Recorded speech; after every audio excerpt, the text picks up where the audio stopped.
Hello and welcome once again to Breakfast All Day. I am Christy. That is Matt. That is Alonso.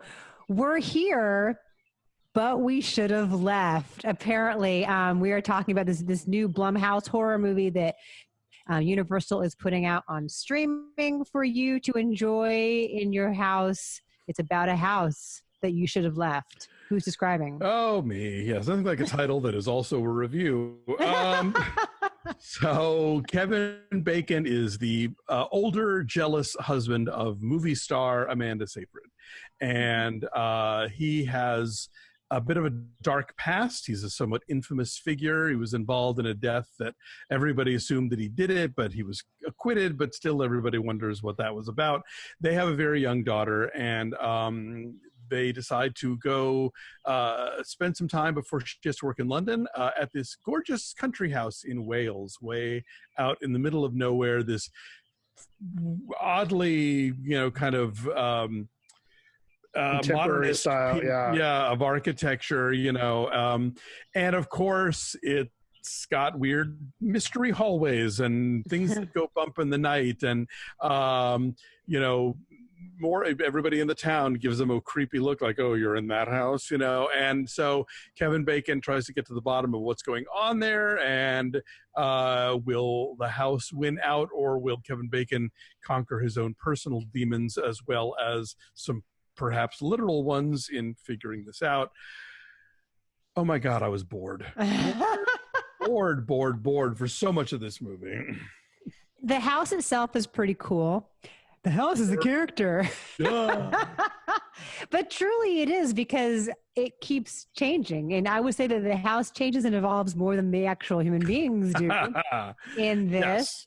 This is sort of like a modern, or maybe it's striving to be a sort of modern version of The Shining, because you have this husband who is a writer, who is stuck, who has a past that's tormented, and he and his wife and child go off to this cavernous and beautiful, but, clearly fraught place to live out in the middle of nowhere, where they are the only ones around. And the house makes him, it speaks to his inner demons. I will say that the house speaks to what's inside of him that he's trying to suppress. The house wants you. This is based on a novel by Daniel Kelman. It was adapted to the screen, directed by David Koepp, who previously did anybody see Stir of Echoes? Yes, with Kevin Bacon. 1999. Yeah. I don't remember a lot about it. I never saw it. Koepp is like, I don't know. He's a very successful screenwriter, but I don't know if he's maybe kind of a hacky screenwriter. He wrote like the first Mission Impossible and Jurassic Park and a lot of stuff. But he also wrote and directed Mordecai. Let us never forget that. Wow. That should be I had movie, forgotten that. That should be movie jail for life, you guys. I didn't hate Mordecai as much as most people, but I still didn't like it. Yeah, Matt, thoughts? I didn't care. I actually was kind of into this movie. I didn't mind this movie. I mean, look, it's not great, but it's, it's my constant, one of my old standby phrases, does what it says on the box. There's a lot of mistakes that get made here, not the least of which is the tagline, the house finds you, which is awfully close to a vintage, that would be awfully close to vintage Yakov Smirnoff, right? In Soviet Russia, house hunts you. In Russia, you don't find a house, right? The house finds you. House hunts you. But house flip you. It sets up this, obviously there's something, obviously he's got, if not a demonstrative temper, yes, he's got this dark past. You see why he's jealous. It tries to mimic what the book does, which is like what's in his head versus what isn't in his head. The idea that I have not read the book, but I've read about the book. You read the pamphlet. Yeah, exactly. I read the Cliff Notes. As you learn more kind of about the house and about his past, and the way it kind of handles what he's going through was kind of a little bit of a fresh take. I mean, look, is this pretty much almost note for note The Shining? It's pretty damn close to it. but this character is a little bit like whereas I don't know, Kevin Bacon's character in this I was actually a little more sympathetic with than I would have been with, say, Jack Torrance in the Shining. But then as it kind of cleans up, as it wraps up, things start to fall apart, and that's where it kind of lets me down. But for a while, like, it actually really kind of worked for me. So I look, like, this is one of those movies that benefits from being able to watch it at home, right? Like, my score, sure. Honestly, look, and and I think this is fair to say because it's the way people are going to have to watch it. If I had to go see this in a theater, I'd probably be a lot more down on it, right? Mm-hmm. Because it would have been like, it's not worth the time.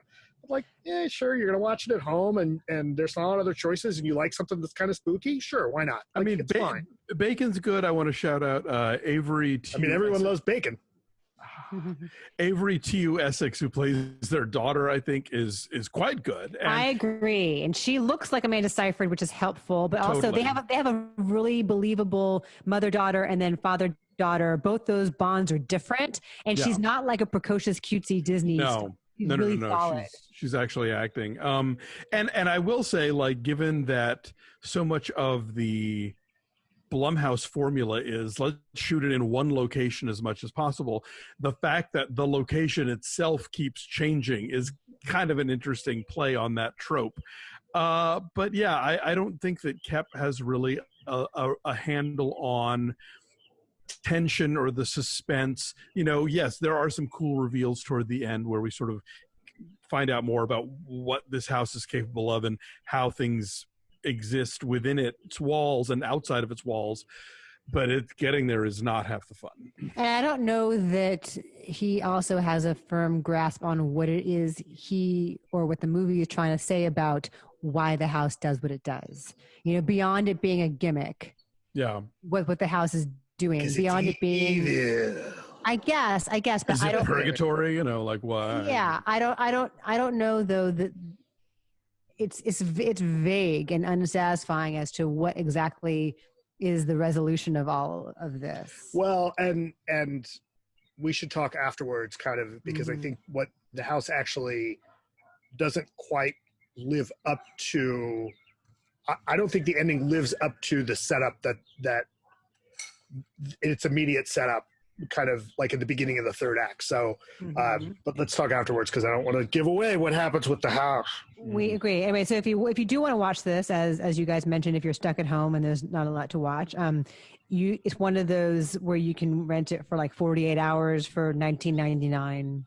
Yeah. Thanks, Universal. So I'm saying 5.1, and that is mostly because I think the performances are pretty good. And the house is cool looking. It looks kind of like the house in Goodnight Mommy. Like if you want like evil, modern, foreboding house, that's what this is. I always like those. What did I say, 4.5? You said 4. Oh, 4, yeah. Yeah, 4? I'll hold on 4. Yeah, I think that there are some good performances, but I just found it really tedious. I gave it a 6. It's okay. There you go. Our number is a 5. Okay, then. Yeah, so yeah, it's now available for rent. Thanks for watching, everybody. Like this video, subscribe to our YouTube channel. Follow us at BeFastAllDay on Twitter, Instagram, and Facebook, and do check out our Patreon page, patreon.com/BeFastAllDay. We're wrapping up our recaps of Hulu's The Great. We are doing our Members' Choice movie this week, which is God's Own Country, and lots of other fun stuff that's coming up exclusively for our members, so do check that out. Thanks for watching. We'll catch you guys next time. Bye. Bye.